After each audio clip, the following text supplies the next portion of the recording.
Good evening. Welcome to the June 11th, 2024 regular session. This is Joe Cilio, President of the Board of Education speaking. Thank you for attending in Zoom or in person. Please rise for the Pledge of Allegiance.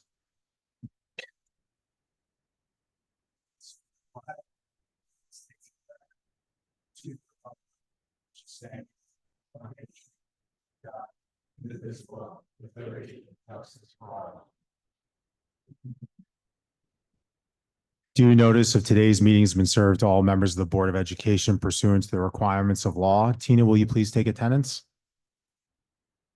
Present. Present.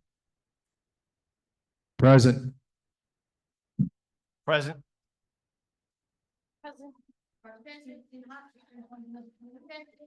Present. Present.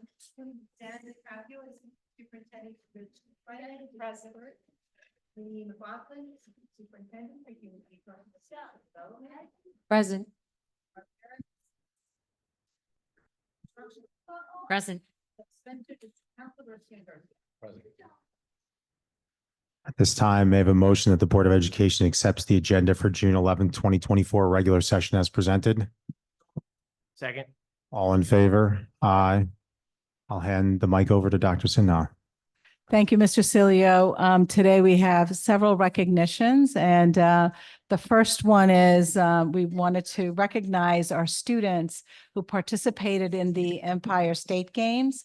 And that was, it's one of the most special days for us in our district, where our students are our special needs students, along with our regular education students, really partner up with all of our faculty and staff that are involved with our students. And it's just a great day to celebrate particularly our students with disabilities. So this year, and this has been going on in our district for over 15 years, and we've had the largest participation was this year of our Garden City athletes, our volunteers and fans, with 150 students attending from Best Buddies and 9 elementary classrooms. And we thank our teachers, our paraprofessionals, our administrators, and community members who attended this this game. And I know it was probably one of the best ones, best games that we've had this year.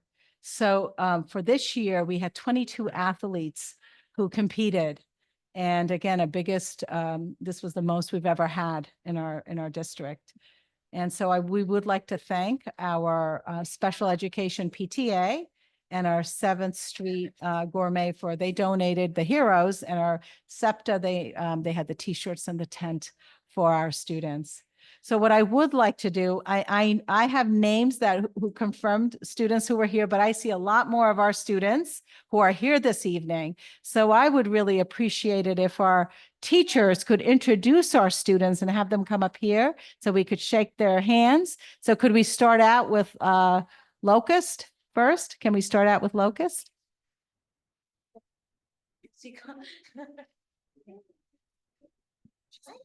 Say something later. Yeah. You remember Rena, right? Want to go stand in front of Dr. Sinha? Do you want to say your own name, or you want me to say your name? What? I'm too tall. Yeah. Go ahead, let's. Our first grader, Gianna Vogia. Yay.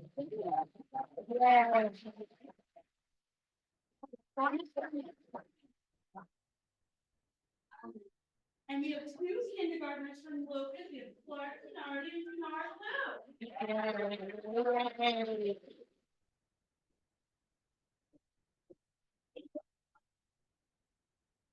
Yay. Okay. Yeah, there we go. Hello, my name is Bernard. Oh, Hello, my name is Clark. oh, yay.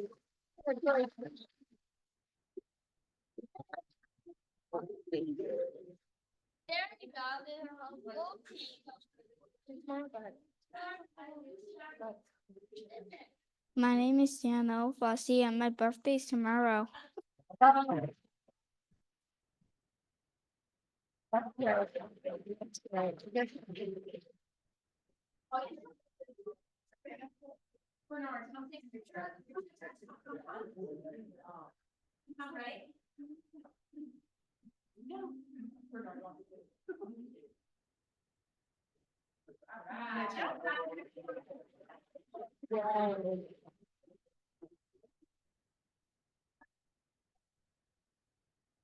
How about Stratford?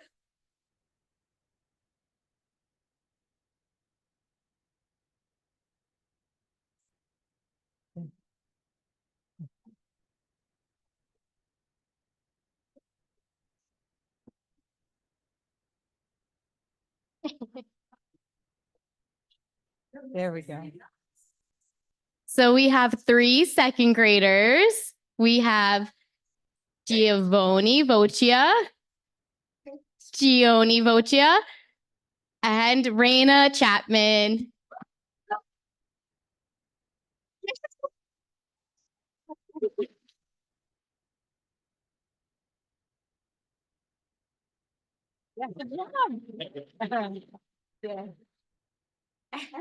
Mom is here, yes.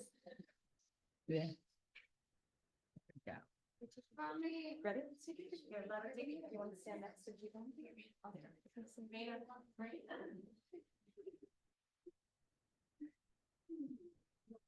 Oh, nice, nice. You guys want to say it? All right. Ready, Raina? Raina, let's read. You gotta look down. Yeah. That's me. Miss Seminara. Hey, my She's gonna read. name is Wanda. I live 2, 1, and I am great at it. I may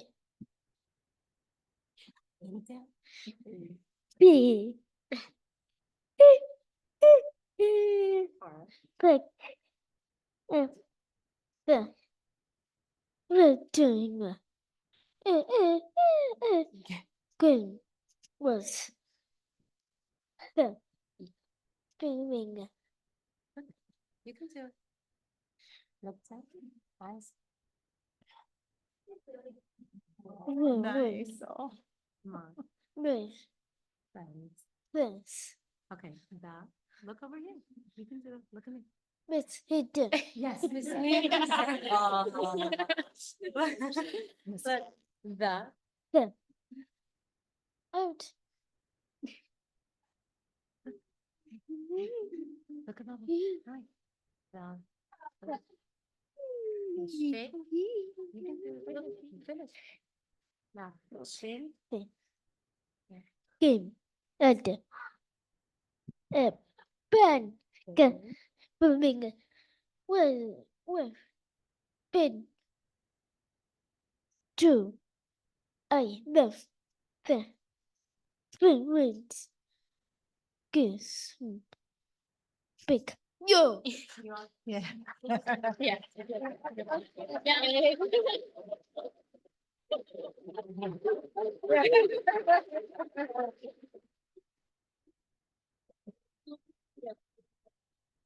Go ahead.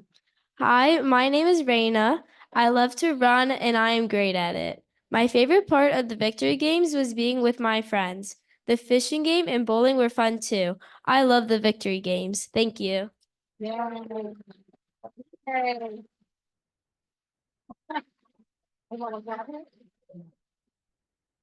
Raina, you did a great job, Raina. All right. How about Stewart School? Let's watch it.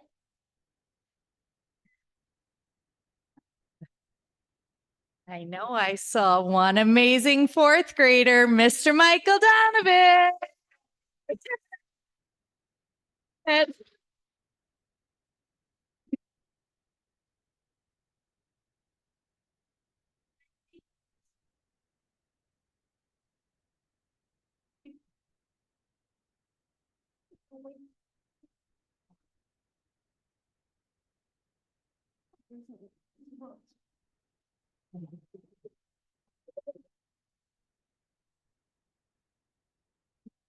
Our middle school.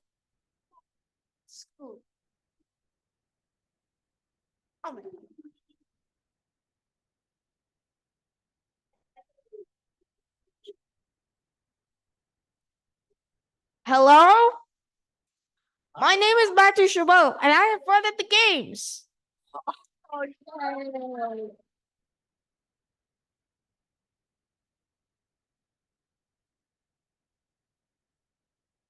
Why did you cheer? And Alex. Yeah. Yeah. Hi, my name's Alex. I hear from middle school. Yeah, I went to two races. Wow, congratulations. Good job, Alex. Thank you, Alex. Thank you, Alex. Okay. There we go. There we go. Yeah, there we go. Wonderful. Oh, nice. Yay. And how about our high school?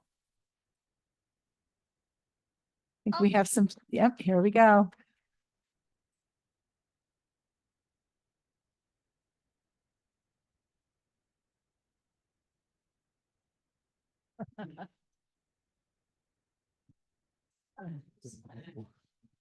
Hi, my name is Pratumai, and this is my cousin Connor. And I just wanted to say, I love to be in victory games past 10 years ago. Wow, that's awesome, right there.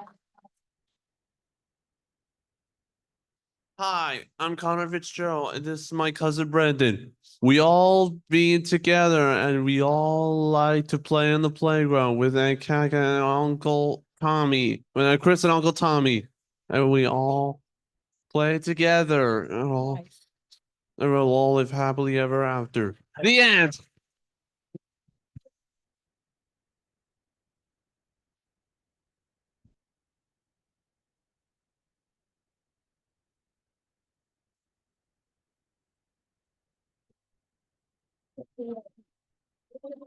Yay.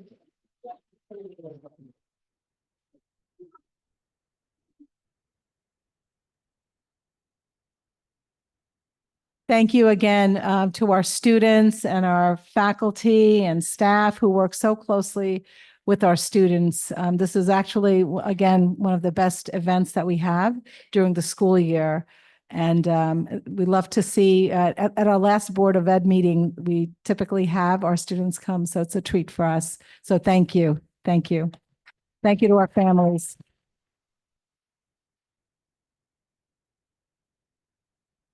I would like, at this time, I know we have a special Nancy Marr Maxwell Award, our from our special education PTA, who'd like to come up for that to honor our recipient.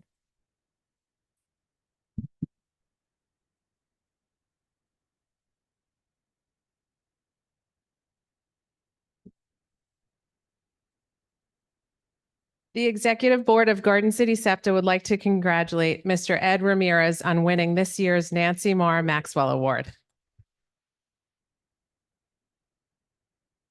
This award was created in memory of the former head of Pupil Personnel Services, Miss Nancy Marr Maxwell, and is bestowed in her honor to an individual who goes above his or her job responsibilities to help the special education students in our district. Mr. Ramirez, in your short time as the Director of Physical Education, Health Education, and Athletics for Garden City Schools, you have transformed our GC Trojan Nation to completely include the special education students of our district. Challenger athletes are now celebrated on GC Athletics social media platforms alongside their general education peers. Their games are advertised and fan attendance encouraged.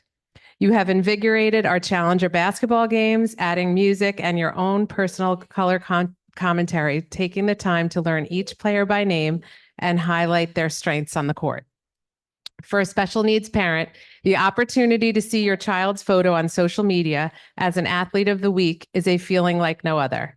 Your effort and creativity have provided more ways for our students to be integrated and included within their district and community at large. We thank you for being such a strong advocate for our students with disabilities.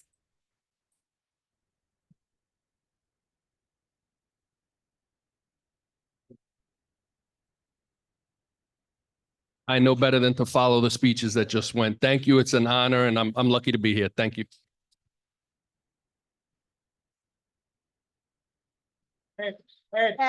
Photo op.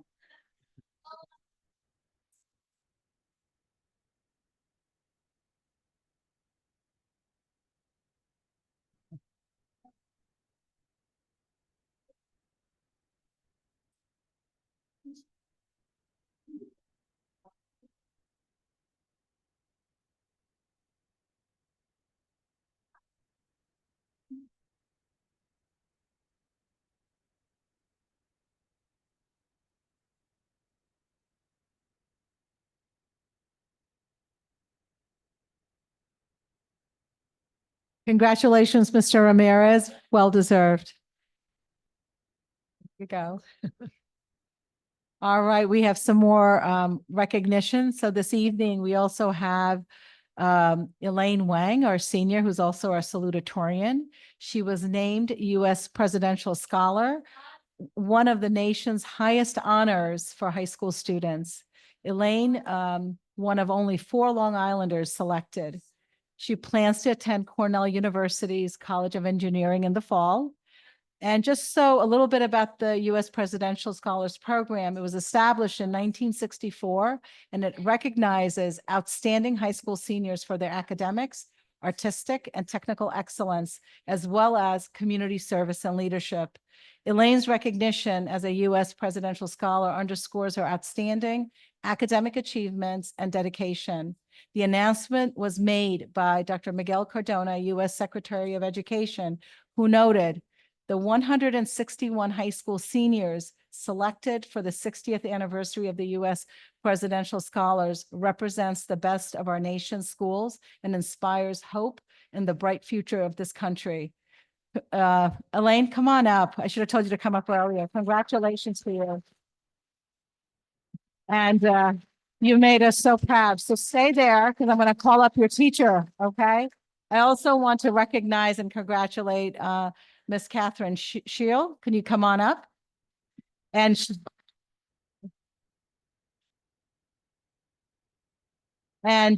she was named as Distinguished Teacher as part of the U.S. Presidential Scholars Program. She's our Project Lead the Way teacher in our school. She teaches all of our Project Lead the Way courses, Principles of Engineering, Civil Engineering, Architecture, and Aerospace Engineering.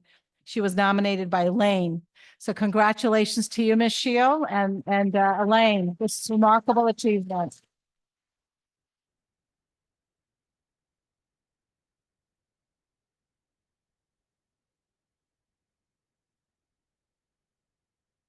Thank you again.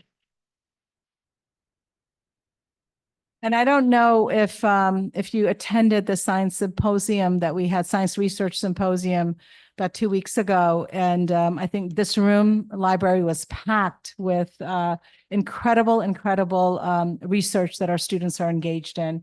Some of the most complex, and I don't even know if I could name some of those, from looking at cures for cancer to aerospace to the environment to social psychology. Very, very impressive. So our science program is something to be proud of. And let's see. And I also have 3 of our locus students that I wanted to mention.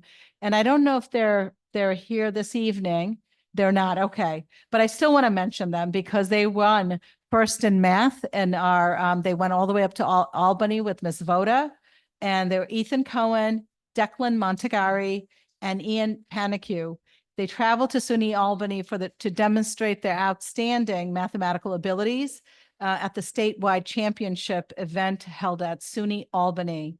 And this was, we actually were able to watch it online. It was on Saturday. Judy was on there as well as Christina was.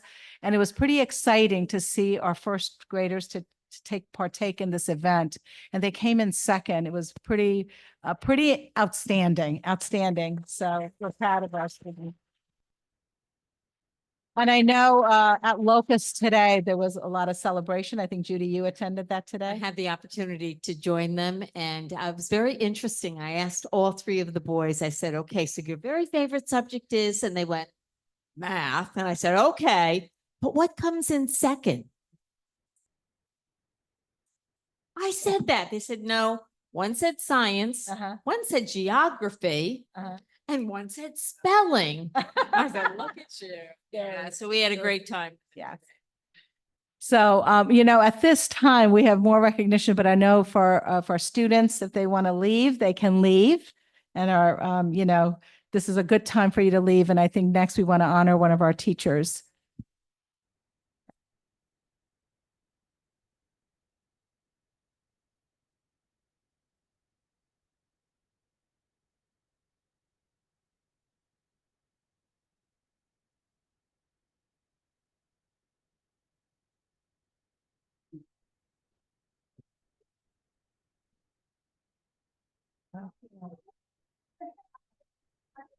All right, this evening, we would also like to honor Miss Christine Kenny. She was our teacher at Homestead, our beloved teacher at Homestead.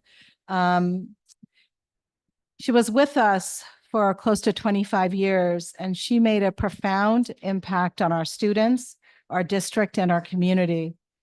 I know in speaking to her husband, Bobby, who's back there, he shared a story with me about that he wouldn't propose to her till she left the city, and she ended up coming to Garden City, and she was with us for many, many years, and she built powerful connections with her students. She built powerful connections with her colleagues, and truly a profound impact she's had on our Garden City larger community as well. And I think, Suzanne will talk in a little bit about the impact that she's made and how her students who have left us have come back to talk about that impact that she has made. Homestead, our primary schools are very small. They're small buildings, but what we see within our small buildings, it's a very, very strong connection. It's a family. We become a family. And I think that impact of Christine, it has permeated throughout our entire Garden City school community. And, I know we have a video that we put together, and I know Suzanne, I think you wanted to say a few words.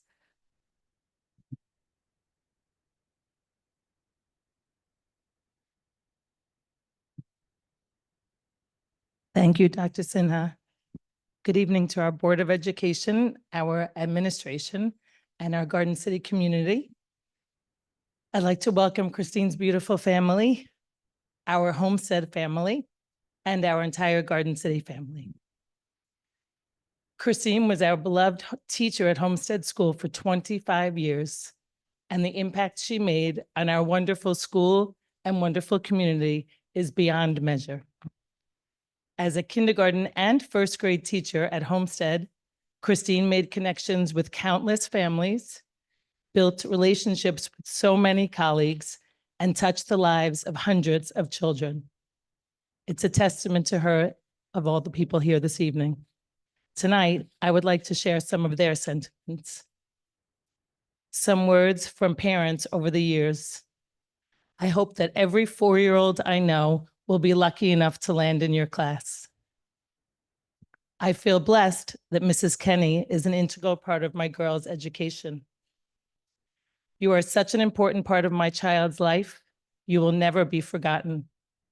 Most recently, a parent, wrote about Christine in an issue of Garden City Living, crediting her for building such a strong foundation for her sons. Some words from colleagues. Christine was the epitome of a team leader. She influenced us, guided us, made us all better. She shared her love of learning with anyone and everyone, and did so with genuine care for every teacher and every student. Some words from former students. Mrs. Kenny had such a huge impact on my life and really made my first grade spectacular. I always loved visiting her classroom as I got older to Irish dance for her class.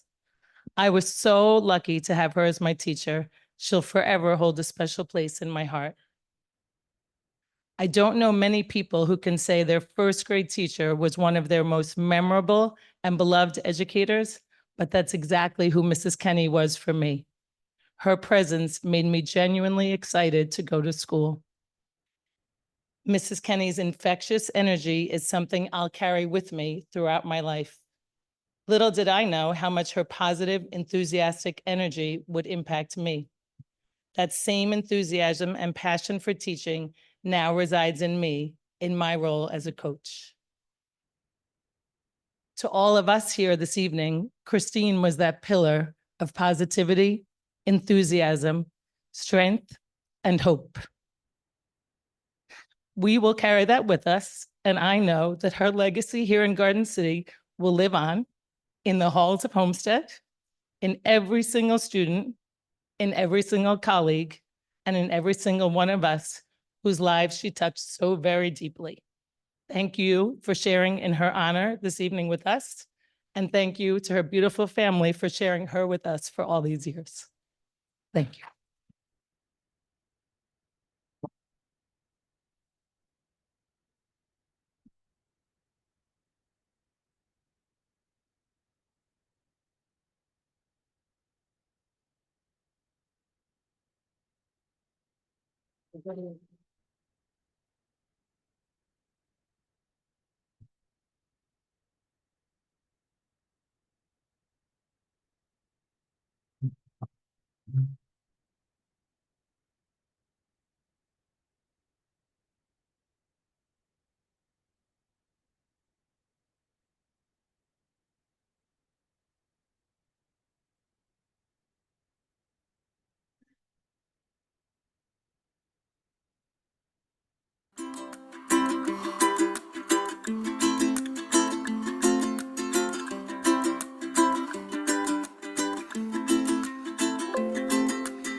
Bobby, if you could come up, we have two proclamations for you, one for the family from Senator Thomas and one from Assemblyman Ra.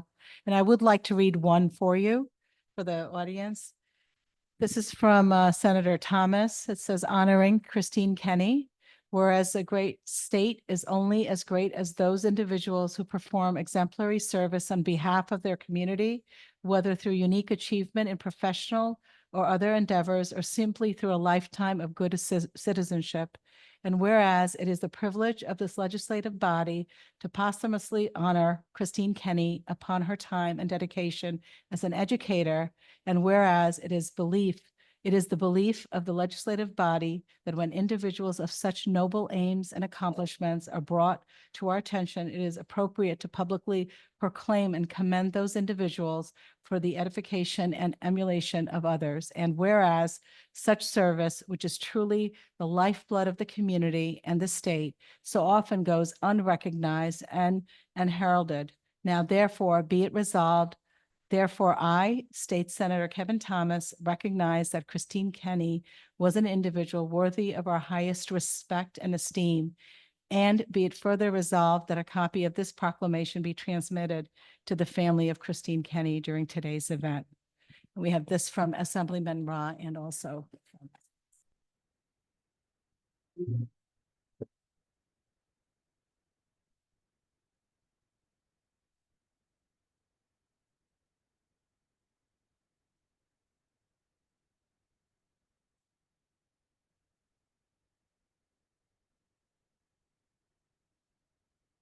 we have Assemblyman Ra here.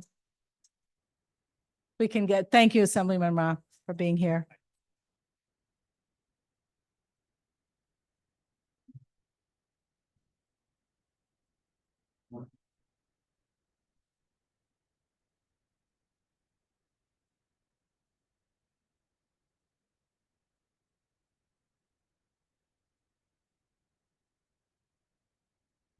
I don't know, Tom, if you wanted to say anything, or Christine.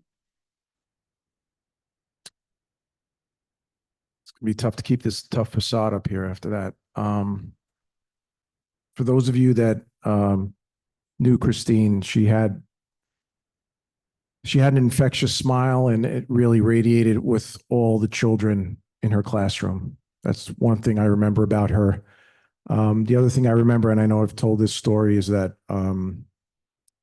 I used to commute into the city, and every day, rain or shine, I would pass her as she's coming to work. And especially on rain, she would offer me a ride. And I said, no, go take care of your kids. But she was a very generous person, and her husband and her entire family radiate that. And I know she's smiling down on all of us tonight.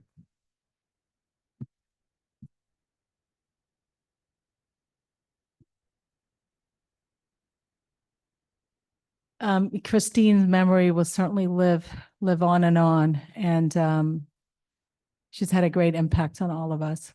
Thank you, Bobby, and your children for coming here, and your mom. Thank you for being here.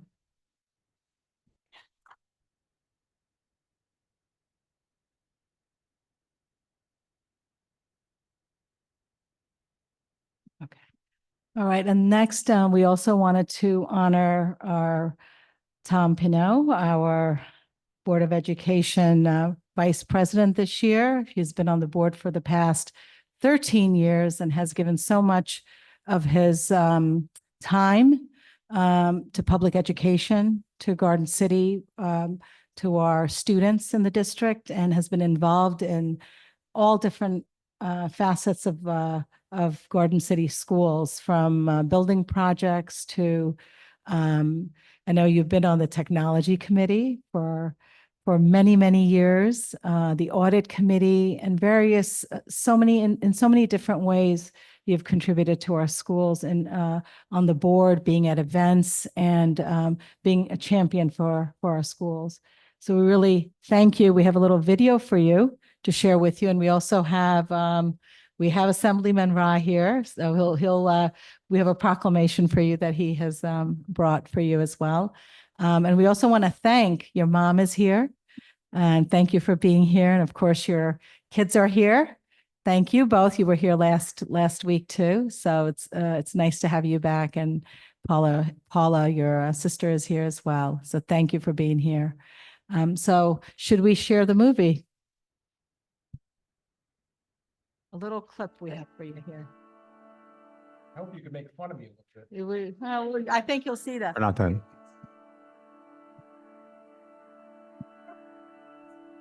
Hello, everyone. We're here today at the School Board Awards to present the award to the school board member who has had the biggest impact on technology, cybersecurity, and student voice. And I'm proud to say that the winner is Tom the Tech Panu. Congratulations. On behalf of Tom, I'd like to accept this award for Tom. And Tom, while I'm accepting this for you, I also wanted to take a minute to thank you for 13 years of dedication to our district, to our students, to our staff. And it has been a wonderful 13 years for you. I know you've shared that over and over again. You will be missed.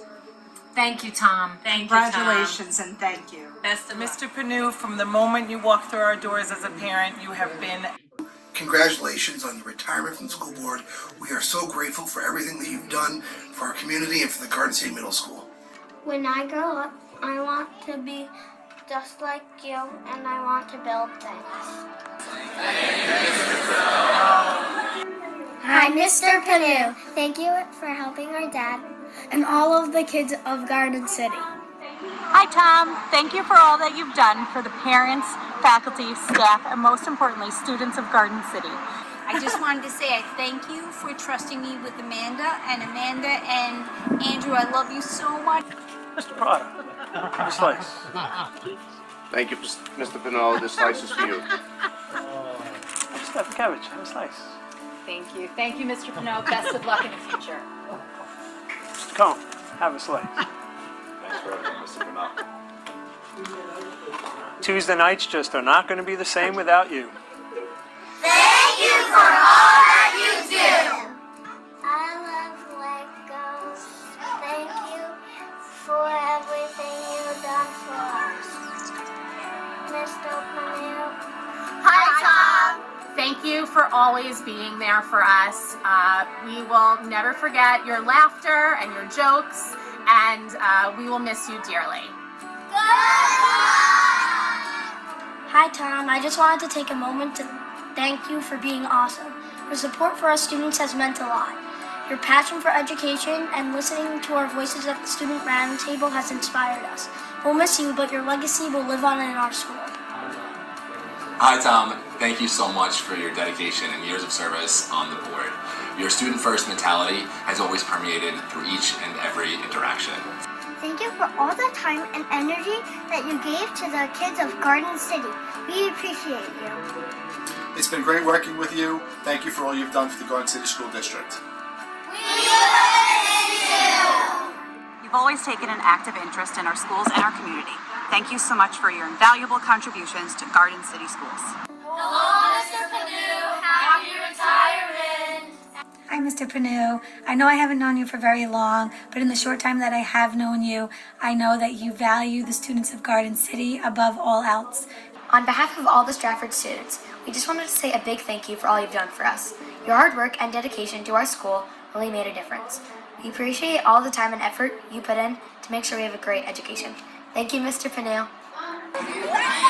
Thank you so much, Mr. Pino, for helping our school grow. We really wish you a happy retirement, and we appreciate all the work that you did at Stewart School to help different students, including myself, grow.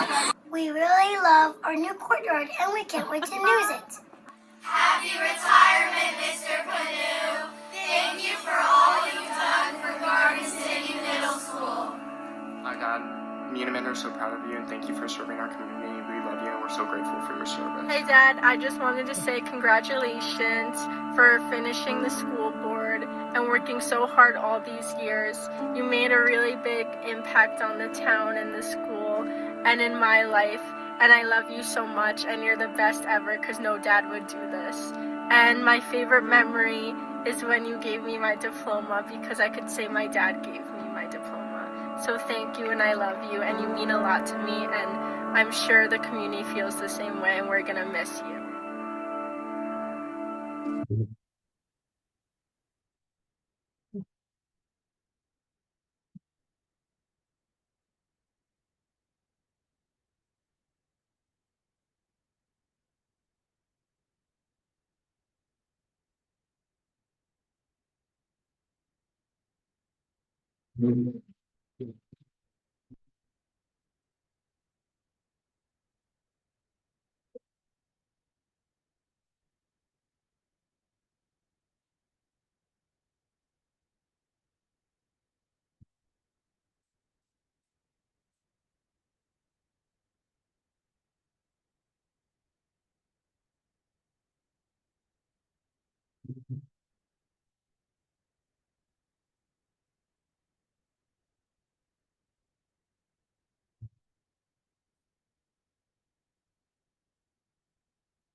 So I should have went before the video. That was a mistake on my part. We'll probably end on a lower note, but I did want to say a few words personally and for the community.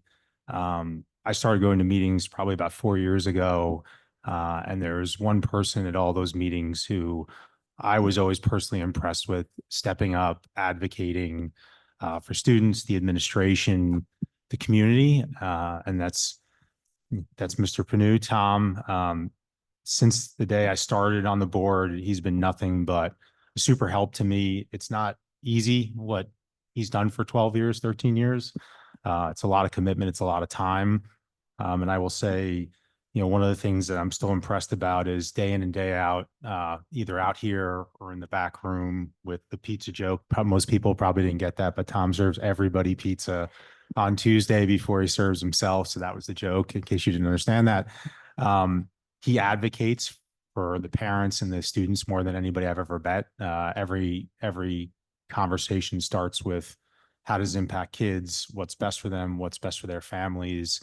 And so unfortunately, we're losing that voice. We hope to carry the mantle with that. But on a personal note, Tom has been nothing short of instrumental in helping me and the board through difficult issues. His wealth of knowledge, his understanding, his years of experience, and his patience is definitely something that we're going to miss over the next few years. But he has definitely served his community well, and I'm sure he'll continue to do it in other capacities, just not up here. But I speak for the board, and I speak for I think everybody who's ever worked with you, that it's been a pleasure. I'm sure we will never lose touch, and I'm sure if I ever need any help, you'll definitely get a text from me at some point in the future.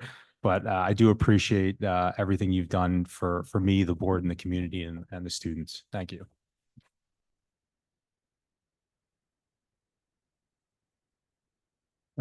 And we have another member of the community who's also worked with Tom, Mr. Bob Martin, who'd like to say a few words.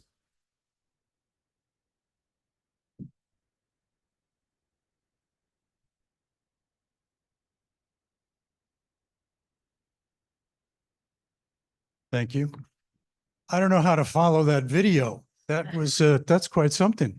And Tom, it's wonderful to see your twins here. What didn't come out in the video is that when Tom started on the board, the twins were younger than the kids we had here earlier. You were in kindergarten, and now, of course, they're well beyond that age. So let me, got all my visual aids here. So good evening. My name is Bob Martin. Wait a minute.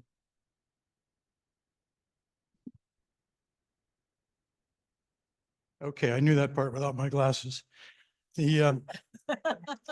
I served as trustee on the Board of Education for 2 terms, both with Tom. I met Tom when we ran together for election to the board. Tom was the at-large candidate, and I was the Eastern POA candidate. Running back in those days was a very low-key affair. We ran unopposed, we were elected, and the budget passed. During the following 6 years, I got to know Tom well. Tom and I and the other board members understood that our overriding objective was to lead and support a nurturing and encouraging environment to allow all our students to reach their full potential and to become educated, thoughtful citizens. That fundamental understanding helped us to frame our conversations and to reach consensus on the many decisions that we faced. When we joined the board, Garden City Schools were recognized as one of the best districts on Long Island. That meant we were one of the best districts in New York, and for that matter, in the country. Our mission was to keep and improve upon that stature. We learned that constant, honest evaluation of all our programs was necessary to maintain that position. It's always easier to show improvement than it is to maintain excellence. Tom did not allow us to rest on our laurels. Tom was an active voice for continuous improvement. Led by Superintendent Rob Pearson, the administration, and the board, these efforts paid off in 2015 when the high school was named #1 in Nassau County for, I think, the first time ever. In typical school fashion, we created a refrigerator magnet to commemorate that achievement. And this is it. I still have mine. Nan, you better have yours. Oh, good. Nan was the high school principal when we were named that, when we received that honor. Tom was always a thoughtful voice as the board balanced the district's competing priorities. The budget became driven by unfunded mandates, by increases in district's pension costs and insurance costs, all of which constrained programmatic increases. We had thoughtful discussions about the trade-offs between the needs of the students, the needs for building maintenance, and the needs of the faculty. We were also cognizant of the impact of taxes on the community as the budget increased. Tom's contributions were helpful in resolving the inherent conflicts between district needs, budget increases, and taxes in the tax cap environment. Throughout the 6 years we served together on the school board, Tom was always an even keel, thoughtful contributor to our deliberations. It was a collegial group. We could and did disagree without becoming disagreeable. The highlight of our collaboration came in my final year on the board when we selected a new superintendent, Dr. Kasum Sinha. My experience with Tom on the school board was truly rewarding. Garden City continued to be a destination location thanks to the excellence of our schools. The experience of working with Tom and the entire board to achieve that goal was the highlight of my board experience. Tom, you are truly a major contributor to our achievements. Thank you for all of your hard work and your ongoing dedication to Garden City Schools.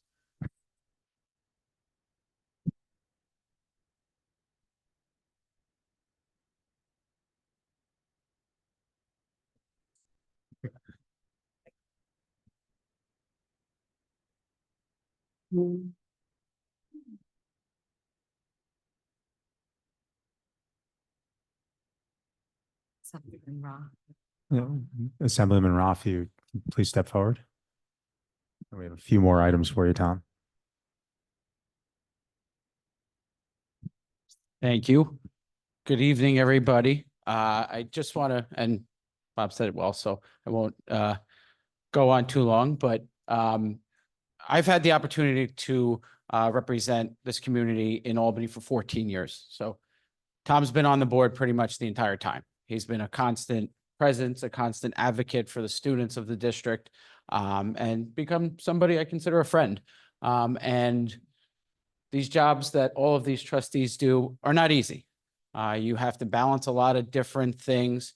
And I think, you know, when new people come on and you have to find consensus and there's things going on that maybe become controversial, there's a lot that has to happen to continue the advancement of the district for the betterment. At the end of the day, what it's all about is the kids, the students. So I think Tom has brought an expertise, a level of experience over the years, but again, always focused on how to keep the district moving forward, how to make it the best place it can be for the students of the district. So I am very proud to have the opportunity to come tonight and join the rest of the board and the community in recognizing you. If you could come around, I have a citation on behalf of, really on behalf of all of you, because you are the ones I represent.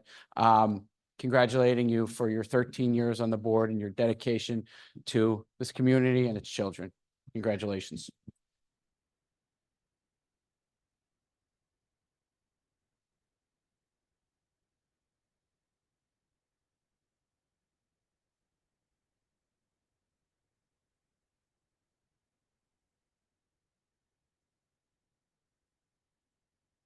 Thank you, Assemblyman Rowe.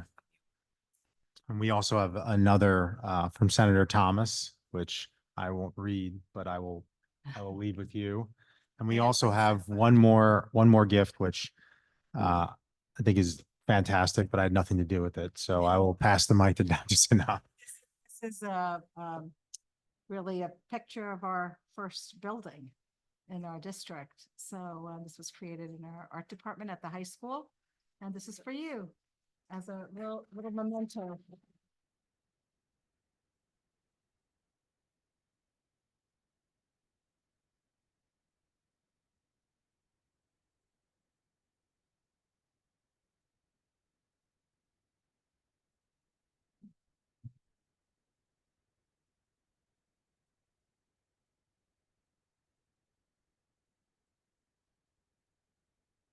Wow, I don't quite know how to follow that up, but say thank you to everyone.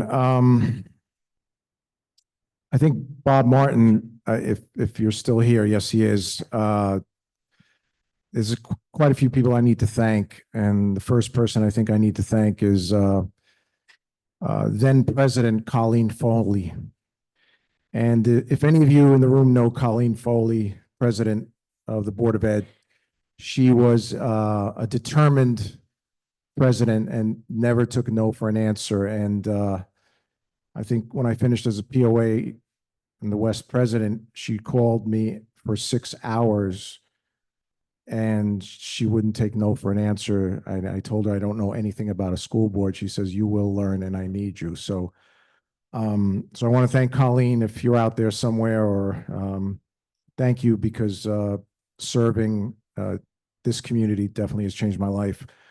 I also want to thank, being the at-large trustee, the fifth wheel, as I call it up here. I've had the opportunity to rotate within the POA system, from the east, Joe, your section, over to the west, my section, Estates, Billy, Liz, Central, and coming back now and retiring from the east. So I want to thank the POAs for giving me that opportunity. To the entire Garden City staff, you did bring tears to my eyes, and that's kind of rare. But thank you. I definitely enjoyed it. And the pizza joke, yes, I'm not sure who's going to be taking up the pizza. Artie, are you going to be serving them? I hope so. To the administrators, the entire staff, Nan, Dana, Judy, Dr. Sinha, Kasum, we have a wonderful professional relationship here, and more so than that, over the last 13 years. Nan, I think I know you the entire 13 years. So thank you for everything I've learned from all of you as well. It's something I'll cherish always, serving on this board. To my fellow trustees, Liz, Billy, Artie, and certainly President Cilio here, Joe. I want to thank you for being a part of this very important board. I couldn't have done anything without all of you these last couple of years too, so don't ever forget that. And I know you're going to do amazing things just because I'm retiring. And I'll be sitting out in the audience sometimes, maybe getting some sleep earlier. But most of all, I really want to thank the community, the parents, the students. It's been an honor and a privilege to serve. 13 years definitely went fast. But I really do feel humbled and blessed. And I truly feel I call all of you in this community my lifelong friends. So thank you.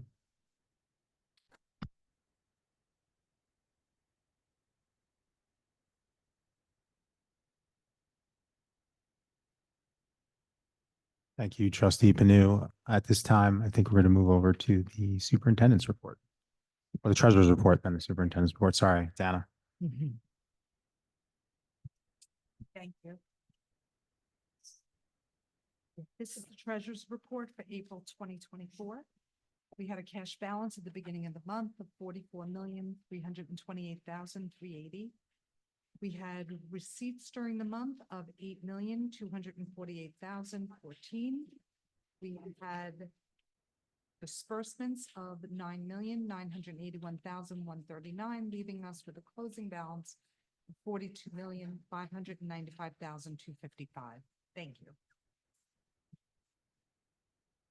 Dr. Cinda, ready for the superintendent's report?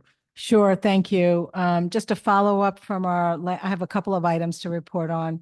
Follow up from the last time we met, we had talked about making sure that our recommendations from the Special Ed Advisory Committee, especially regarding the information, is on the website, that's been posted on the website. There's some elements of it that are still in work in progress that was reported during our presentation from the advisory committee. But the website, it's on our website, and we put it pretty prominent. As soon as you click on it, it's in one of the big, larger boxes right on the front page. So that's there, and the work will continue over the summer as more information is added. I want to thank Ms. Hand and Ms. Barbera for leading that work again with the advisory committee. I also wanted to address in GC News, there was a letter posted regarding reading, and I want to clarify certain points and make some recommendations as well. So, we do review state assessment data, and we identify areas of growth, which we shared with you during the Student Achievement Report a couple of months back. And we continue to do that regularly with our administrators, building administrators, and our curriculum coordinators. I also wanted to point out that one of the areas that we don't talk enough about is the student performance on the 11th grade English region, which consistently shows that all pass with a majority reaching mastery level. This is evident that our students have a strong foundation in English language arts. In addition, all high-stakes assessments require reading, writing, and comprehension. As we shared during the Student Achievement Report, our students do well in assessment across the board. And this is a culmination of what our students are learning from kindergarten all the way till they reach the high school, to the high school, and when they're taking these high stakes assessments. I also want to mention that we have a very strong MTSS process where we identify students early and have put measures in place to ensure they do not fall through the cracks. We have added both instructional assessment resources that align with current research on science of reading and reading for meaning.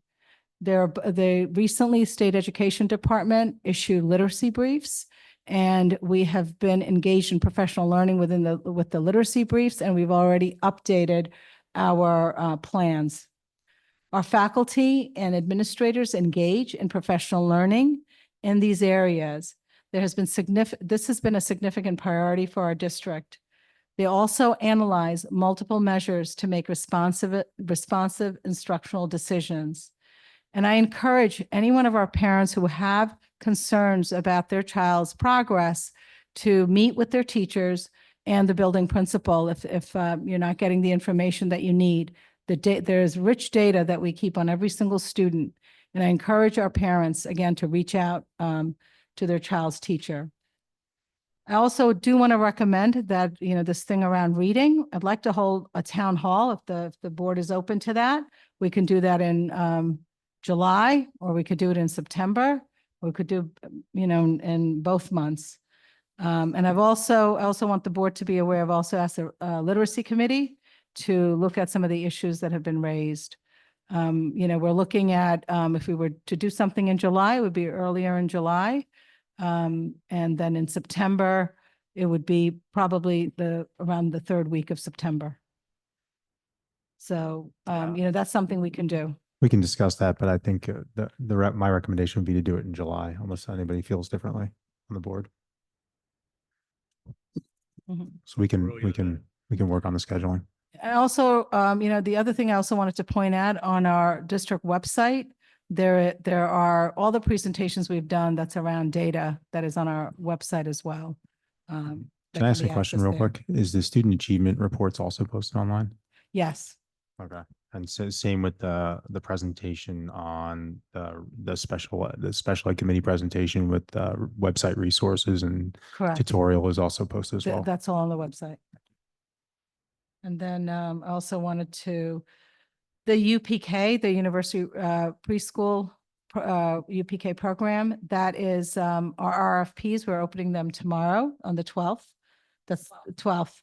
So once we open up the RFPs, we'll have some additional information regarding the different sites that will be available to our parents. I will make sure a letter goes out to our parents who have already participated in the lottery on Friday, where we are with that. I've received several emails regarding Hemlock, enrollment at Hemlock, particularly in first grade, because we went down a section, and about class size. So currently at Hemlock, our enrollment for first grade is 23 students. And our Board of Education class size guidelines is 25. Kindergarten is 20. And grades 1 and on up, it's 25. And we don't make the decisions just yet if we need to add another section. We monitor enrollment very, very carefully throughout the next, I would say, we're in June, definitely to July, and then we make a decision if we need to add an additional section. So when we're ready to do that, we will share that with the board. And there are times where I know last year we had to add a section over the summer at the middle school because our sections got larger. There are movements that happen over the summer as well. So I did want to alert the board on Hemlock's enrollment, that might be an area that if the enrollment keeps going up, that we'll be adding. We may need to add a section. And maybe just one question on that. I know I asked this, but for the public's knowledge, in terms of moving students between schools, it's not permitted unless we do a village-wide vote. Yeah, there is a whole process. If you're you're taking and you're moving your boundaries from one school to another, there's a whole process, and that can't just happen. There is a approval process. You have to go through the state on that. Can you speak to that with the rezoning? Rezoning. Because remember with Hemlock, we were looking at that a couple of years ago. We can't just move students from one building to another. Yeah. It does go through the process. Yes. Doug, can you speak to it at all? What was this? About rezoning, if the students go from, we can't just move students from one building to another because of enrollment. That's correct. You cannot do that. We have to wait for the outcome of that assessment. But it's a state approval process with the rezoning? Correct. So although I know most people think, and I did too, that it's one community, you should be able to move in between. It doesn't work that way. So I wanted everybody to be aware of that. We had that one other time. This was when I first started Hemlock. The numbers were going up, and we were able to accommodate because there's also a space issue in our buildings as well. Nan, can you tell the community and those on Zoom, when is the cutoff? Because I know a lot of new families move in the summer, is sometime in August, right? Is the decision we make on adding or removing based on new enrollment? Well, we do have 2.0 FTEs in our contingent budget. I haven't used any of them yet. Ideally, we make the decision in July, but we have made it as late as August. Mrs. O'Done, just like most principals who know that there's a chance they might break, sort of have a backup plan with the process of placing children in the classes is a very labor-intensive process that we take extremely seriously. And Melanie knows that we may need to break. And so she has a backup plan. If we do break, it won't be like, oh, we're breaking. Oh my goodness, I have to put together a class that makes sense. We do have the classroom space. And as Kasum said, we monitor at this point of the year. I am checking enrollment every single Friday, and most of the principals are too. And they're calling me when they get a new student. So it's not something that you know, we're all very much in tune to this. And again, we've made the decision in July, we've made the decision in August. If it needs to be broken, we will make that recommendation to you. Thank you. I have a couple more items. I also wanted to mention with the PTA and with SEPTA, we'll be talking about One Book, One District with the Anxious Generation. And I'll be sending something out. We're just firming up our dates for summer discussion and into next year.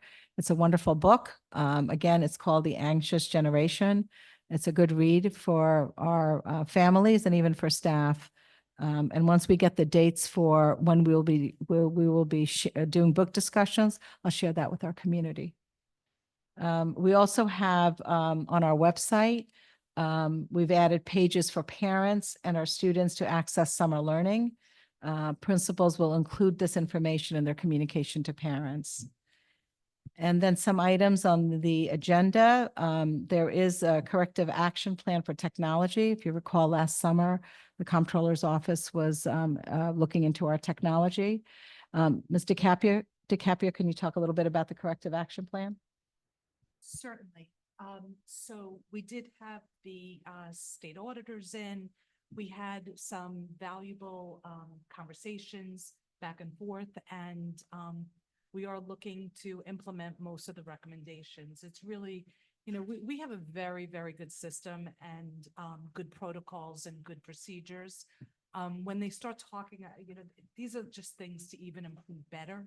So we're really happy when we're talking about those kind of like very small little nuanced changes. You know, that's where we are, because our technology department has been looking at, you know, security, cybersecurity, you know, data privacy and everything else for a long, long time.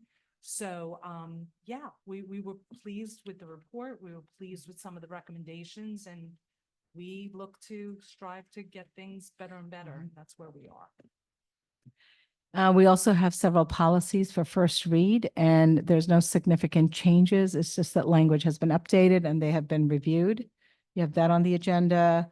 We also have some new hires on the agenda this evening, and several agreements for special education services.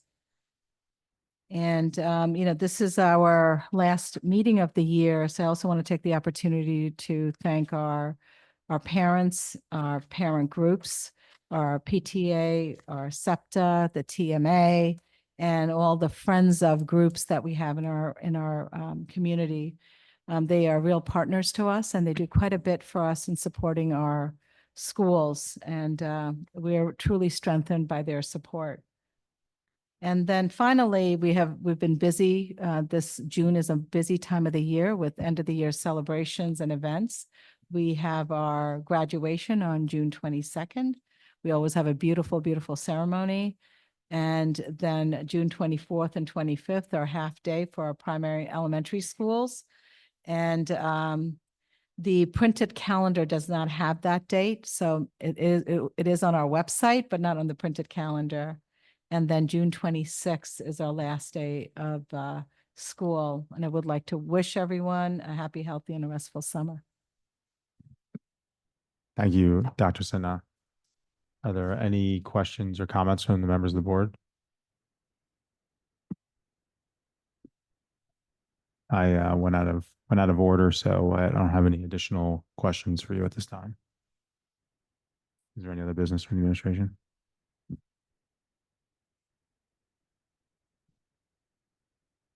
At this time, we're opening up for questions for the Board of Education on the agenda items. If anybody has a question, please come forward.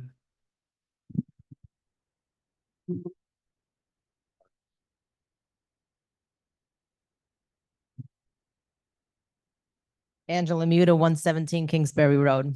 Before coming here tonight, I want to let everyone know that I spent some time scanning through the new units of study, and I wrote some notes, and I'd like to comment on my thoughts. Purchase program does not make a curriculum. Now that Garden City has gone through the arduous process of writing units of study, We are at the point where we have a curriculum for all subject areas. I'm so excited that these units are horizontally and vertically aligned. There seems to be a concern amongst community members about some students scoring less than 3s and 4s on New York State exams and scoring low on the NWEA. I once again want everyone to consider the validity of these tests before assuming that when children do poorly on these tests, a new curriculum purchase would be the remedy. Of course, in order to ensure that rigorous curriculum is being taught in every classroom that is meeting the needs of every student, we need to look at student work, look and find the gaps in their understanding, and then have teachers collaborate and evaluate and make modifications to the curriculum frequently. That is how you derive an outstanding curriculum, not purchased, but derived. Educators use their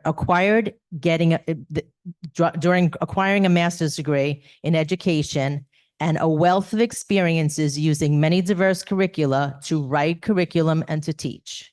Each pilot is evaluated with current, authentic data of the students here in Garden City. This is the work that I have been hoping for, striving for, coming to these meetings for, and looking forward to seeing in Garden City. And Garden City has worked very hard over the last few years and has achieved the bulk of this work. It's been a pleasure watching it all unfold, and I look forward to working with the community and supporting this endeavor once again. I have confidence in the teachers, the coaches, the administrators who have worked for years with expert consultants in writing curriculum, and I will be happy to sit on any committee to support this work.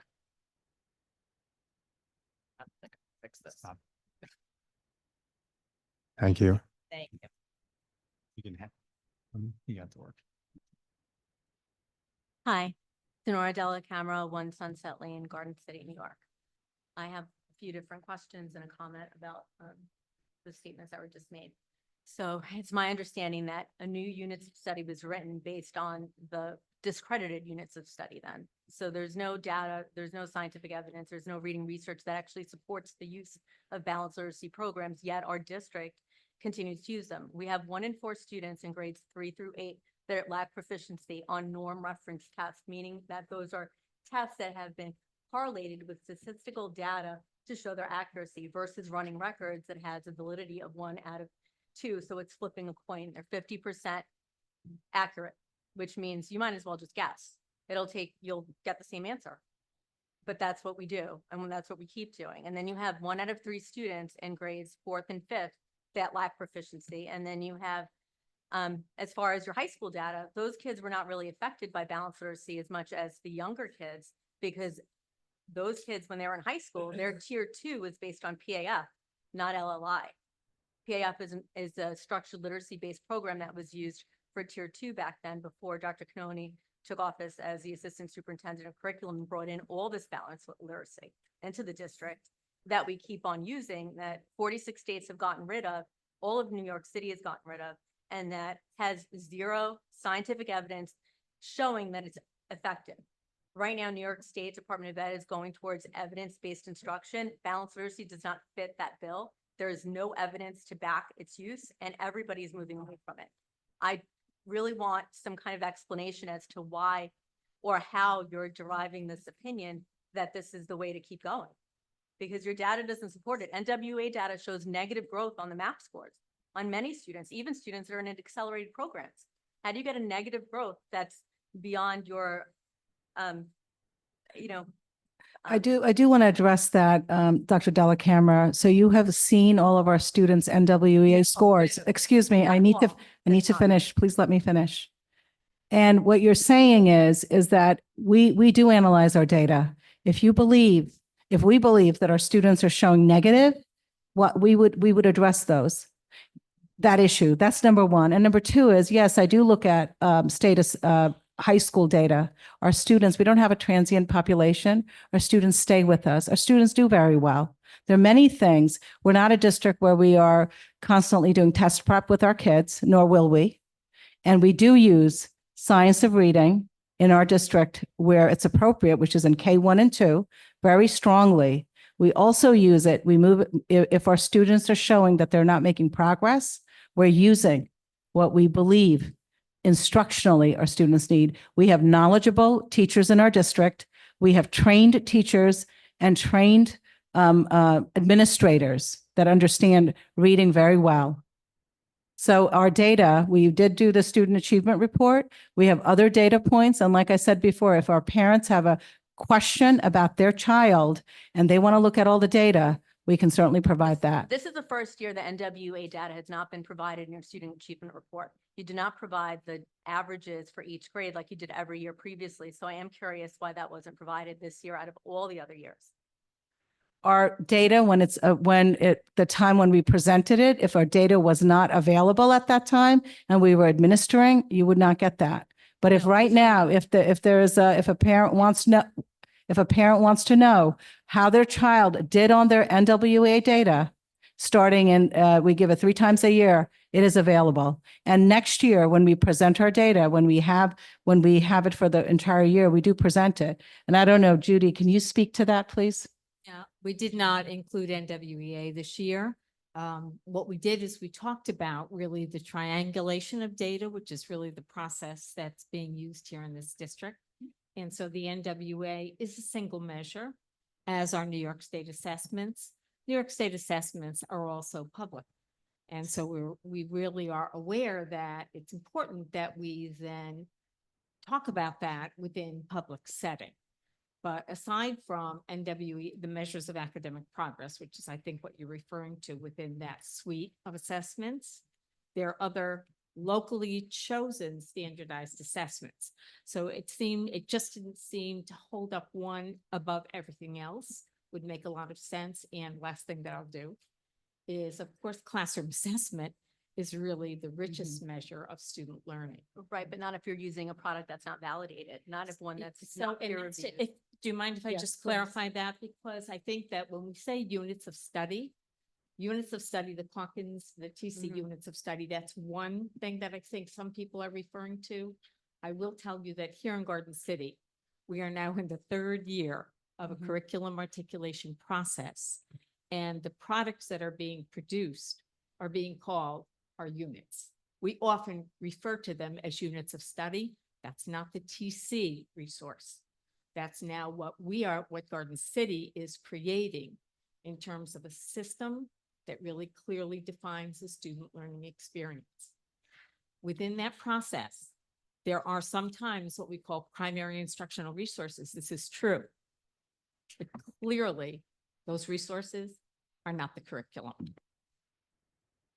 But the bottom line is every year we've gotten the NWA averages for each grade. This year we didn't, and you had the results when that report was given.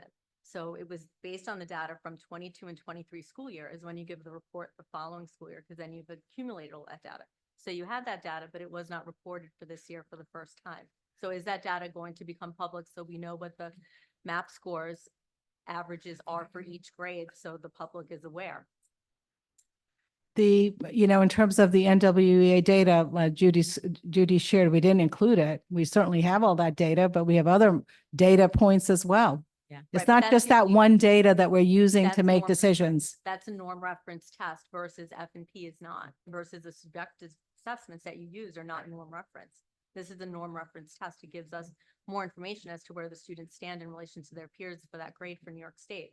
That test, NWA, is constructed to match all the New York State ELA standards and math standards. Typically in our NWEA over the years, what I've seen is that we meet our local norms, which is higher than the national norms in our district. Okay, so can you And share they- the data online somewhere on the website? Would you be able to do that like you did every year before? So we share the NWEA data with parents. No, right, I to mean, share- that per to- grade. like You're you did talking this about year. the aggregate, to Right. show it by. Well, grade just level. by grade, like how it was broken down. We have it from 2017 on, and except for this year. We could certainly do that. I don't have an Certainly. issue with That that. would be great. That would be Item. helpful. And then I'm just gonna close by saying, whatever units of study you want to call it or you want to make it, but if it was based on TC and that was your framework for it, but you created your own version of it, you're still creating a version of a program that's based on something that's been discredited. It was removed from Columbia University last summer after the new TC was already, in being sold and being, available for purchase. So it was removed from Columbia for a reason. And then we made units of study like that. But the whole premise is that balanced literacy rests on assumptions that are categorically untrue. They're not matters of opinion. This is black and white. It's a fact.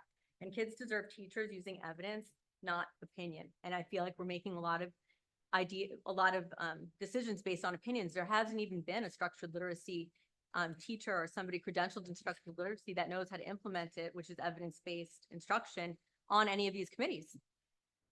And there hasn't been. I think that's what you're saying is not accurate, Dr. Della Camera. We have very knowledgeable people on the literacy committee, including our parents who are on it, Is there who a are dyslexia reading parent? specialists. Is there a parent of a There, child with there are, dyslexia on there? there are I people doubt on it. the committee that are very well versed on dyslexia. There are, yes, there are. We have Is people there a in our parent of a district child with dyslexia on your committee? Yes or no?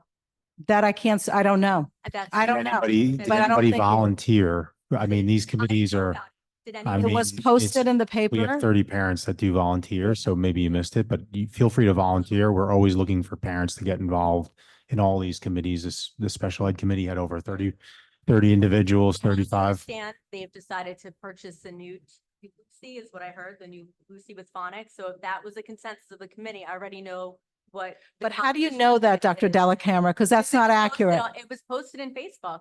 Somebody Okay, on but your team Facebook, posted I it. have to tell you that actually a chuckle. I don't think Facebook is a place where you're getting accurate information. just being So, honest. You you know, asked a I'm question, also I'm being telling you. honest about Facebook, Well, you know, sometimes you but, can't but get that, but then ask, you have your principals you can go I to. sent you an email and I asked You you, can, and you you can never also ask our responded. director of literacy.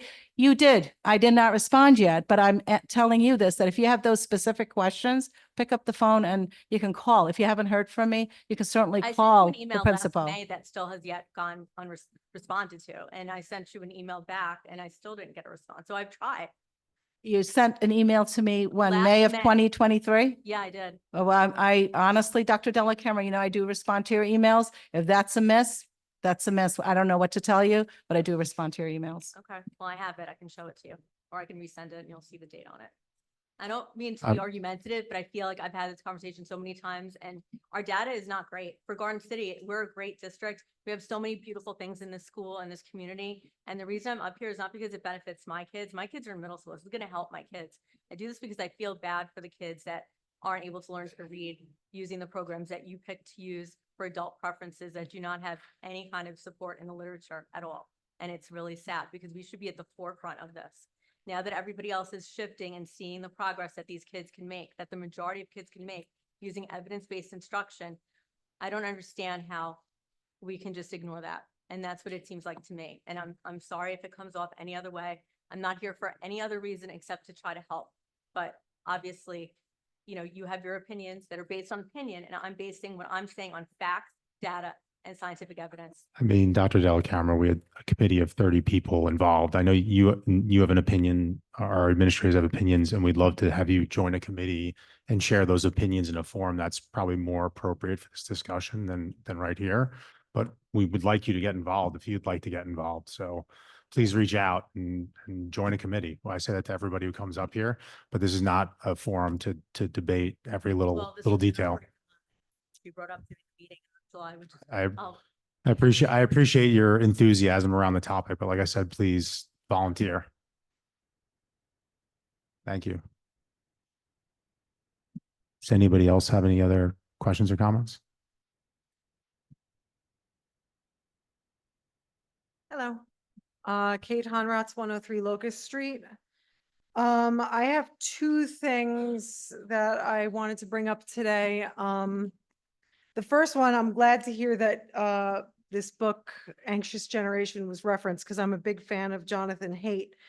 And in regards to that, the first thing that I wanted to mention was that my daughter, who's in 7th grade, she received an assignment that was a packet of 3 articles about teenagers and social media. She was supposed to find the evidence supporting or opposing social media for teens in these articles. I read them and they were just exclusively pro social media and teens. The authors of these articles, I looked into them, they have absolutely no background in childhood psychology or adolescent development, nothing like that. I don't know why these people have decided they are some kind of authority on teens and social media. If you enjoyed this book by Jonathan Haidt, you would know that he is very much against teens being on any form of social media. That's my first point. So I think it's really irresponsible that the school is promoting social media with my kids, because my kids are not allowed on social media, period, end of discussion. That's my first thing that I wanted. And my second thing and my bigger concern is, and I had to write this down because there was really a lot to it. You guys have like a very huge incompetence problem with your technology and your Chromebooks that needs to be addressed. And I just discovered this recently. So when my kids have their Chromebooks at home, YouTube doesn't work at all. If you type in a video, if you go on YouTube, all the videos are grayed out. They have red circles with lines going through them. My daughter came home to me one day and told me that she saw a JoJo Siwa video at school. And I said, how is that possible? Because you can't access YouTube on your Chromebook. And she said, at school, we can access YouTube with no problem. Everything's on there. And I was a little bit alarmed at this. So what I did was I took her Chromebook and I went to the middle school parking lot, and I sat in the parking lot and I started trying to look up the most obscene things that I possibly could on YouTube. Okay. And I could access basically any Cardi B, Megan Thee Stallion, any rappers, the most profane, disgusting videos that you could imagine, just almost full frontal nudity, simulating sexual acts. It's all there on YouTube, on their Chromebooks. Clips from adult shows such as like Bridgerton, Outlander, 50 Shades of Grey. It's all there. And then I went even deeper, which I don't know if there's kids in this audience. I don't think there are, but like scat fetishes are coming up. How to give the best oral sex is coming up, literally step-by-step instructions. Absolutely disgusting. Top 25 porn stars, porn, the making of porn behind the scenes, OnlyFans behind the scenes. It goes on and on and on. So at that point, I had seen enough. I know how bad it is. So I stopped searching. And so my daughter informed me, you know, if you're typing something like, if you type porn, the word porn into YouTube on those Chromebooks, it comes up as blocked. Nothing will show up. The kids know that all you have to do is misspell the keyword. So if they type porn, they're not going to get anything. If they type POR.N, all kinds of stuff comes up. And the kids know this. We don't know this. They know it. They figure out ways around all of this. Many websites are like just totally blocked, can't access them, right? Except in the tech class, in the middle school, they're teaching a program that is called MIT App Inventor. It's taught in the classes. And through that app, they can access what they are calling fake Google. And so they go onto fake Google, and then they can use it to access basically all social media sites and Pornhub. So what I'm saying is the kids in the middle school can get on Pornhub in the school. Okay, so I'm just letting you guys know. On Google, they can look up all kinds of inappropriate things on Google. If they can't look it up like it's blocked, they just misspell it, it comes up, no problem. I'm not going to list the things that I was able to look up on my fourth grader's Chromebook at home using this. Okay, I was able to do it at home on the Google, on the fake Google or whatever. And I got all kinds of extremely disgusting and disturbing things coming up. They've also been using a website called Interstellar to access all social media websites, including TikTok. TikTok, Twitch, and Wattpad, which I've never even heard of some of these pages. So my point is that, Chromebooks, great, make everyone's life easier, except that there's zero control. The kids know more about it than you guys do and that the schools do. So either it's like, it's either a major competency problem, like incompetence, or it's a negligence problem. So either the school, either the director, who's the director of technology? I don't even know.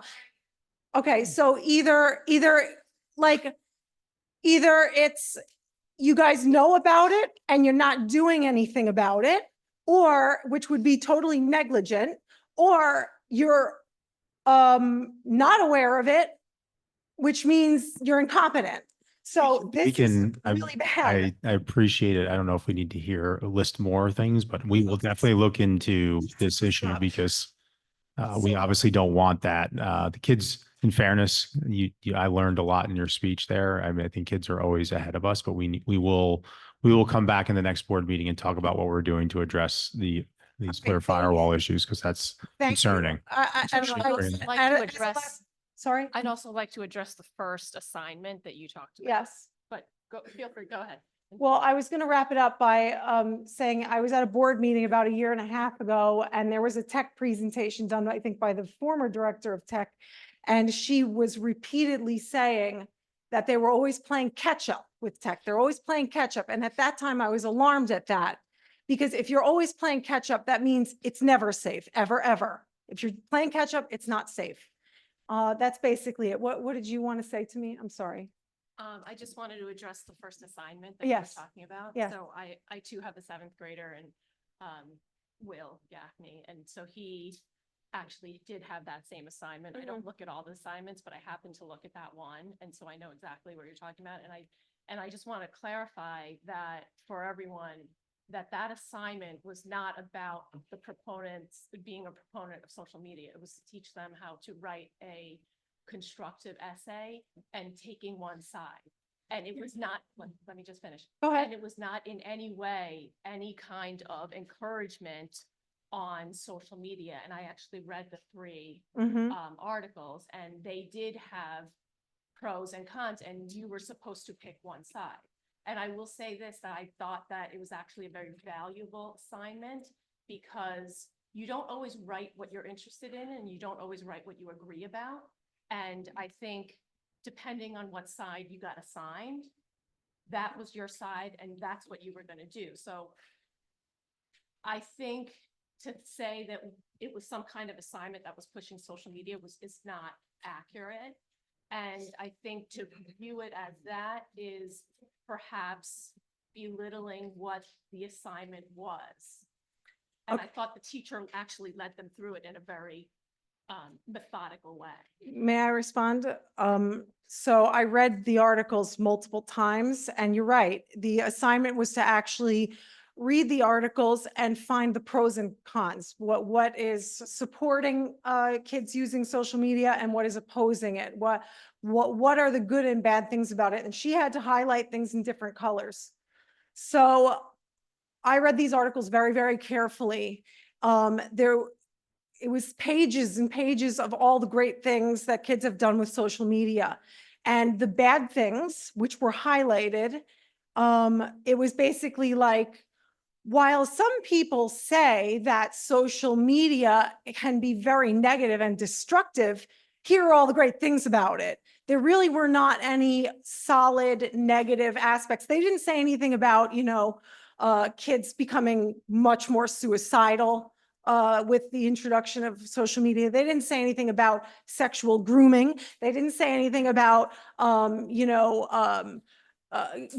social contagions. They didn't say anything about it dominating kids' lives and how bullying follows them home. They didn't mention any of that. They only really discussed the positive aspects of it. That's not true. They discussed the negative aspects, and you're right. It wasn't an exegesis on the whole benefit and detriment of social media. It was seventh grade, and it was teaching them how to write an essay. So obviously, when you're writing an essay, you would not be reading the total extent of the damages, and no one's arguing that.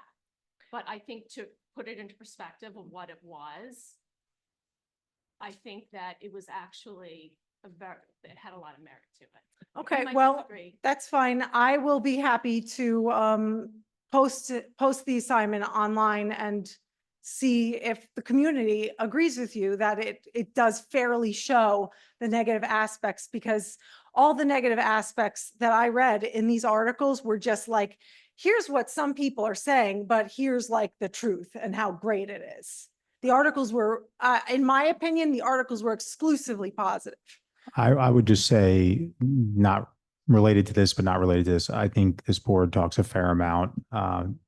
Dr. Sin and I talk about social media, phones in schools an awful lot, because there's a lot of anxiety and issues. I think the one book topic was a direct, I think, result of those conversations. I know every parent's concerned about it. There's different levels of concern, bullying, anxiety. So your point is not taken lightly. We're looking into these things, the stuff with YouTube and all that. We'll do more on the firewalls, but we are concerned about it because it is a recurring theme in the schools. We will look at and we'll give you, our Director of Technology, who is here, she'll give you, reach out to you. Thank you so with much. some of the things that you have brought up this Thank evening. you. Thank you Have a good night. thank you for alerting us to that.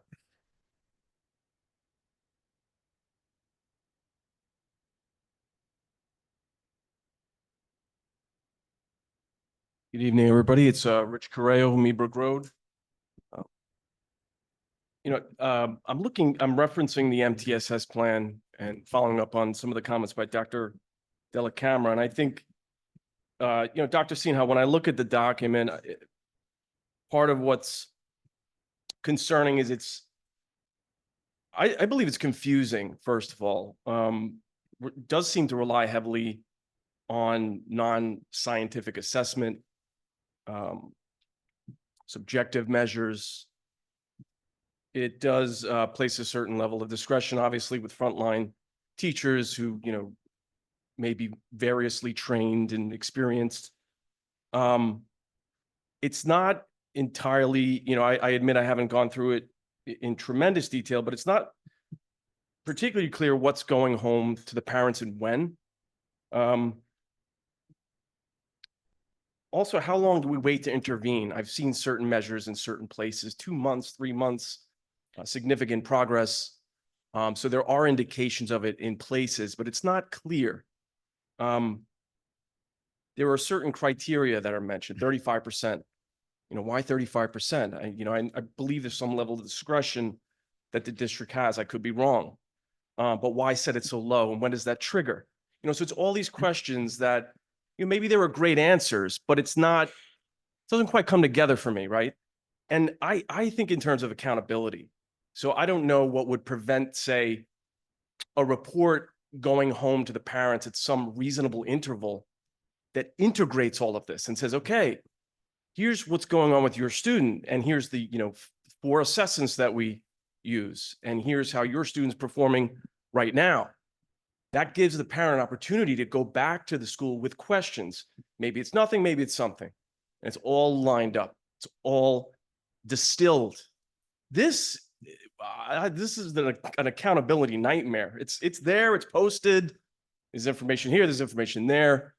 In my opinion, you need a degree. It's really not clear. When I think of just a level of accountability, I think we should all want that, because that will prevent problems down the line. So certainly room for improvement. I like the idea of a July town hall. I think it's a good start. Literacy committee, I understand, is doing some work on all of these topics. So I just want you to consider that, because I think, when you look at the document, there is certainly room for improvement. And that's before you even get to the underlying issues that are, inherent, right? It's, when you're using Fontes and Pinnell, when you're talking about level literacy and teachers college, it reminds me of, when you get on the plane and there's a dirty seat and you think about, well, what's the engine look like, So I think a lot of room for improvement, and I want to see more accountability. So thank you. Mr. Gray, just one comment. This is just a general comment, but we have been working on a data system that I think the goal is, I say is a goal, but to provide that level of feedback in the schools that can give accountability, but also guidance to parents on where there are deficiencies over periods of time. It's obviously going to take time to load the system and have it, be a tracker for a student over years, right? But For the MTSS process, all the assessments that are listed between, the K-1, 2, they are all, those data points are in our system. And when a child qualifies for MTSS, that information is shared with parents.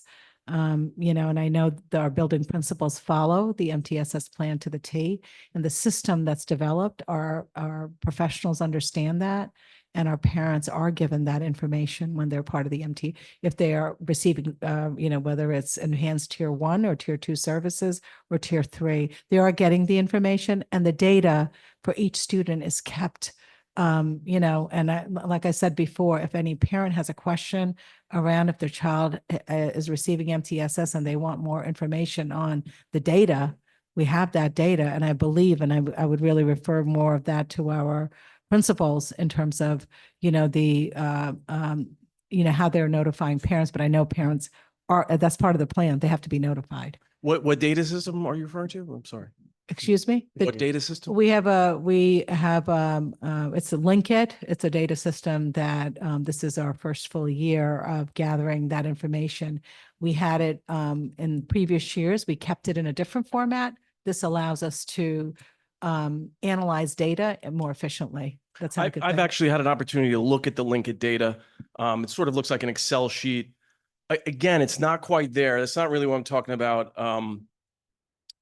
So if we're going to be referencing all of these assessment points, and you layer on top of that periodic review, and you layer on top of that a point system where points are attributed to, I don't even know, it's not even clear. The points are perhaps attributed to falling below a threshold. You have all these data points, and they don't come together. So you can imagine, for a parent who's busy, they're not an educator, it's a whirlwind. And look, maybe 80% of the time it's not an issue, 75% of the time, but 25%, that's a big number where those parents really, there's no accountability. You're just relying upon, and I appreciate what you're saying, that the data is going home. That's not been the experience of every parent by any means. So I hear you, but it's just not the entire story.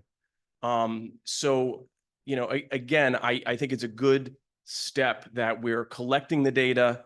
But if you're just collecting the data and you're not then sending it out into the community in an actionable form that allows for accountability, all right, just data on a sheet. So, all right, thank you.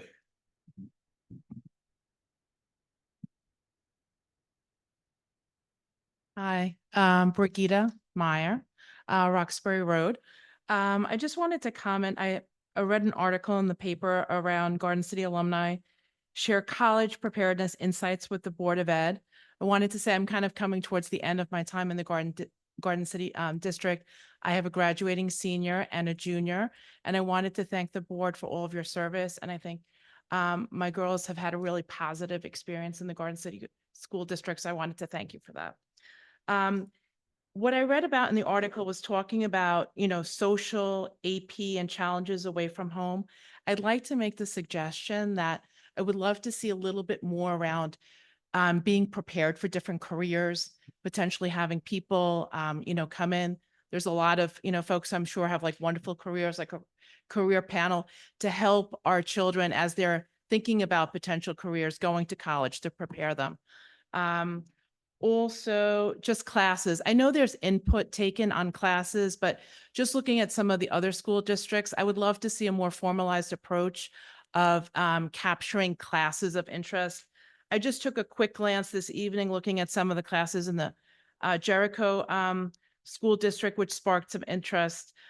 College real estate, where you could become potentially a certified real estate agent at age 18. Public speaking, the pursuit of happiness, career digital citizenship and democracy. Those seem to be interesting. So I'd love to see even though we do have a real diverse set of classes which expose the kids, I'd love to see even a little bit more. And then also, I was so happy to see this year that the kids got the opportunity to go to Disney. I feel a lot of other school districts do have school trips to other places. I would love to see the language department potentially give students the opportunity to go to Italy or to France. I mean, we don't offer France or perhaps Germany. I have seen this in other school districts such as New Hyde Park, where students did that. I also did that in high school, at a local high school. And I think it's such an enriching learning experience to be able to do that. So I hope we see more of that in the future. Thank you. Thank you.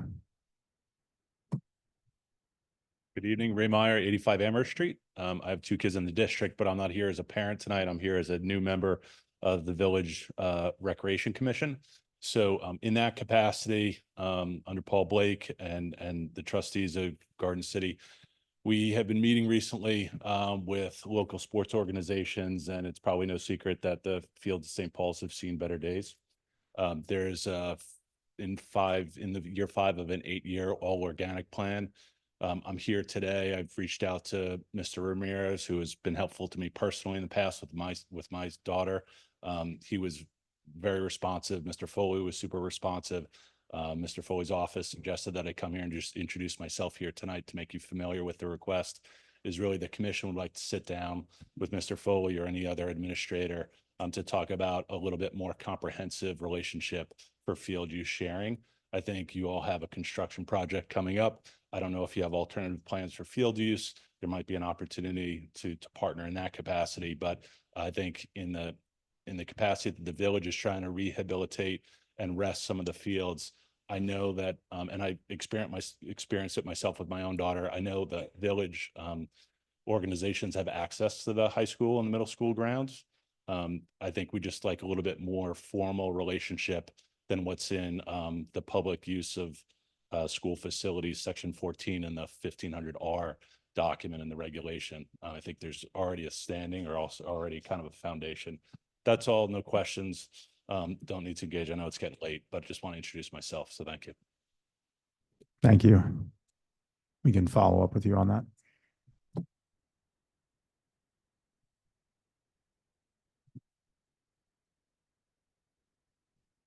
Hi, I'm Alicia Conifrey for Laurel Street.